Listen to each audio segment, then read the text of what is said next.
नमस्कार। आज class 10th के साइंस में प्रकाश परावर्तन तथा अपवर्तन के भाग 2 में चलते हैं, जिसमें सबसे पहले जानेंगे कि प्रकाश का परावर्तन अर्थात रिफ्लेक्शन ऑफ लाइट क्या होता है।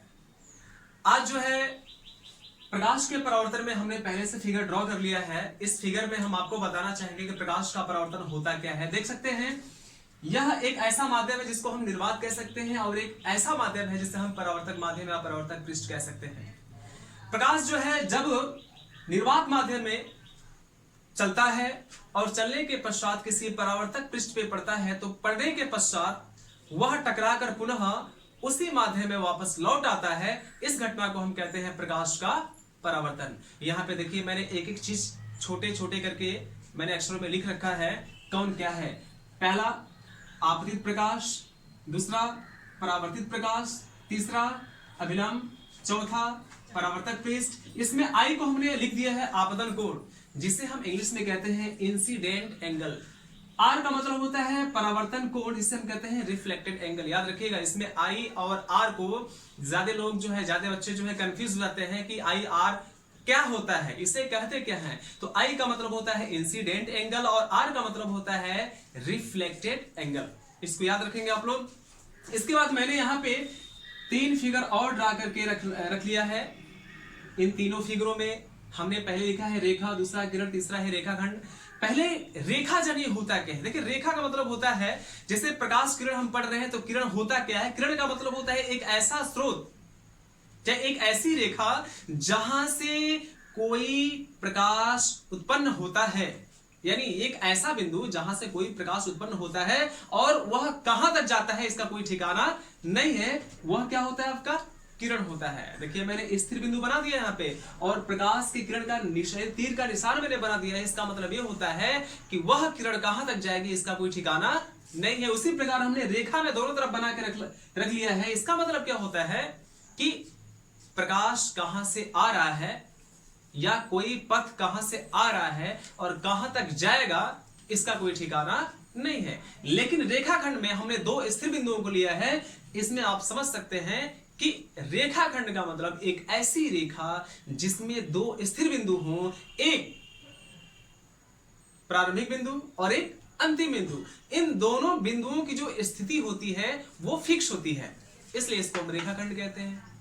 तो मुझे लगता है ये तीनों आपको समझ में आ गया होगा।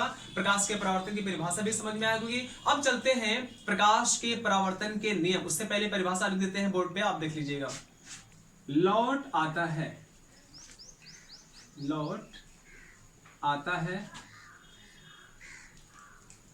इस घटना को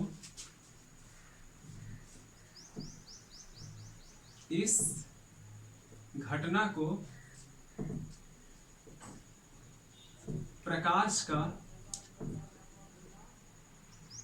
का परावर्तन कहते हैं। परावर्तन कहते हैं।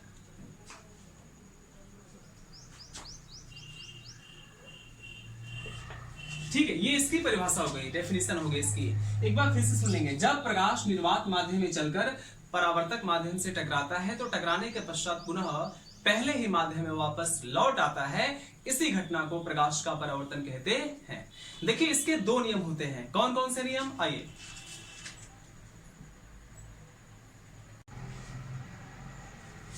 तो यहां पर जो है हमने प्रकाश के परावर्तन के नियम दोनों को हम लिख रखे हैं।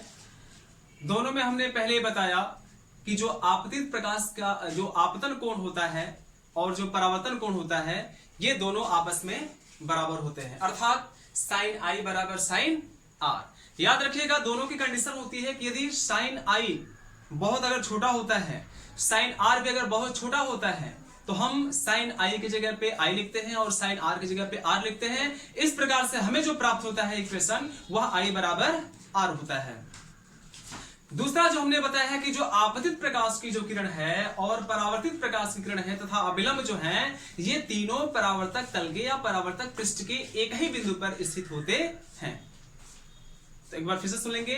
प्रकाश के परावर्तन के 2 नियम होते हैं। पहला कि आपतन कोण और परावर्तन कोण दोनों आपस में क्या होते हैं? बराबर होते हैं। यहां पे हमने इसको लिख रखा है। ठीक है। दूसरी बात कि जो आपतित प्रकाश की जो किरण है और जो परावर्तित प्रकाश की जो किरण है और अभिलंब जो है, यह परावर्तक पृष्ठ के इस एक बिंदु पर स्थित होते हैं। यही प्रकाश के परावर्तन के दो नियम हैं। तो हमने जो है ये परिभाषा पहले से अब लिख लिया है।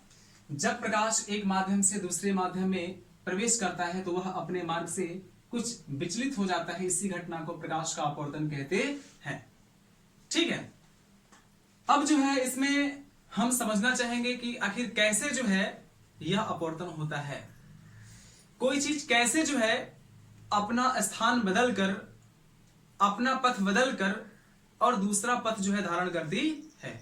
आइए इसको हम समझने के लिए चलते हैं कुछ एग्जांपल्स में। जैसे हमने लिखा है तारों का टिमटिमाना, फिर हमने लिखा है किसी मुद्रित सामग्री पर कांच की स्लैब रख कर देखने पर अक्षरों का ऊपर उठते हुए प्रतीत होना। जैसे पानी है, पानी में अगर कोई आयताकार स्लैब है, उस पर अगर नाम लिखा हुआ है, उसको डालेंगे पानी में तो वह ऊपर उठा हुआ प्रतीत होता है। अगला है पानी के बर्तन में डूबी पेंसिल का मुड़ा हुआ प्रतीत होना। देखिए मैंने कुछ एग्जांपल्स आपको समझाने के लिए पहले से यहाँ पे ले रखा है। जैसे मान लीजिए यह आपका पानी है और ये आपका पेंसिल है। अब देखिए इस पेंसिल को हम पानी में जब डालेंगे तो पेंसिल सीधा ना दिखाई देके बल्कि अपने मार्ग से कुछ विचलित होता हुआ आपको प्रतीत होगा। जैसे देखिए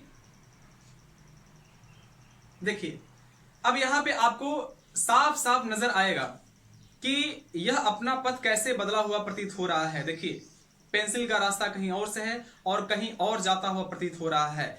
इस घटना को हम कहते हैं प्रकाश का अपवर्तन। दूसरी बात, अगर हम एक सिक्का लें और इस सिक्के को भी यदि हम इसमें डालें तो डालने के पश्चात जो है अब इसका आकार जो है बिल्कुल, अगर ऐसे देखा, चूंकि गिलास को हम ऐसे करेंगे तो पानी गिर जाएगा, तो हम ऐसे आपको समझाने का प्रयास करते हैं। ऊपर से जब देखेंगे तो जो सिक्का होगा वह ऊपर उठा हुआ प्रतीत होगा, या यहां से भी अगर देखेंगे आप तो वह ऊपर उठा हुआ प्रतीत होता है। यह भी प्रकाश के अपवर्तन का एक उदाहरण है। तीसरा मैंने लिखा है यहाँ पे फल, सब्जियों या फलों इत्यादि को पानी में डुबोने पर उनका आकार वास्तविक आकार से बड़ा दिखाई देना। जैसे मान लीजिए हमने एक टोमेटो ले लिया है, टमाटर, और इस पानी में इसको हम डालेंगे। देखिए इसका रियल आकार देखिए और डालने के बाद इसका रियल आकार देखिए। ये देखिए ये इसका रियल आकार है। अब इसको हम डालेंगे पानी में, देखिए इसका आकार कैसे बदला हुआ प्रतीत होगा। देखिएगा, देखिए अब आपको लग रहा होगा कि यह जो टोमेटो है इसका आकार काफी बड़ा हुआ है।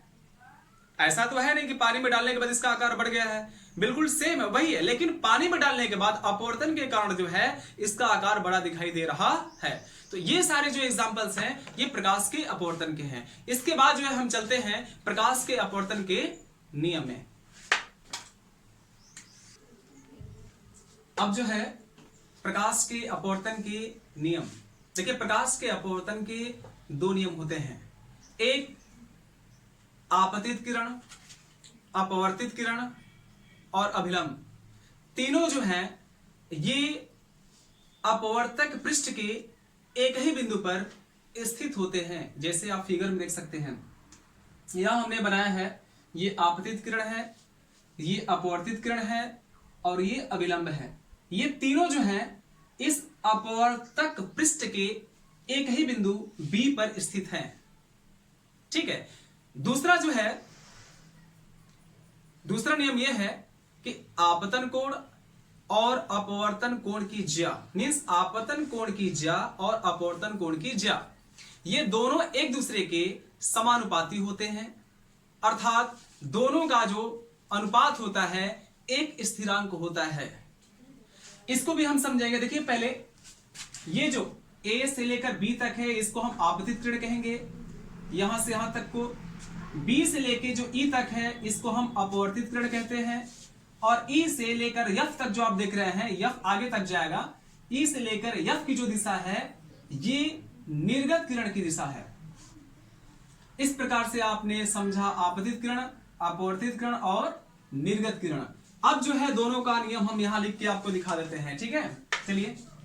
तो प्रकाश के अपवर्तन के नियम में हम पहला नियम लिखे हैं कि आपतित किरण अपवर्तित किरण तथा अभिलंब तीनों अपवर्तक पृष्ठ के एक ही बिंदु पर स्थित होते हैं। पहला हो गया आपका, यहां भी देख सकते हैं आपतित किरण, अपवर्तित किरण और ये अभिलंब, ये तीनों जो है इस अपवर्तक पृष्ठ के एक बिंदु पर स्थित हैं। दूसरा, आपतन कोण तथा अपवर्तन कोण की ज्या दोनों एक दूसरे के समानुपाती होते हैं, अर्थात दोनों का जो अनुपात होता है एक स्थिरांक होता है। मान लीजिए यदि आपतन कोण I तथा अपवर्तन कोण यदि R हो तो साइन I, इसको हम लिख देते हैं साइन I और बटे में साइन R इक्वल टू स्थिरांक। ठीक है, इसे हम जो है स्नेल का नियम भी कहते हैं। इसे स्नेल का नियम भी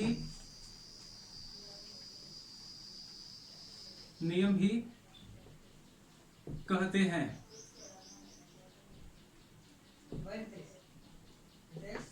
ठीक है, इसे स्नेल का नियम भी कहते हैं। याद रखिएगा, अगर यहां दो माध्यम होते हैं तो माध्यम 1 का माध्यम 2 के सापेक्ष अगर अपवर्तनांक निकालना होता है तो हम आसानी से निकाल सकते हैं। ठीक है, आइए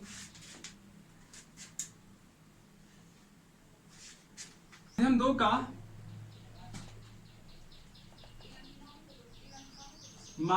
का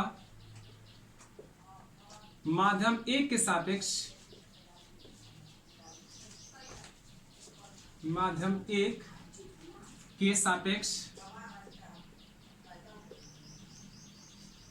अपवर्तनांक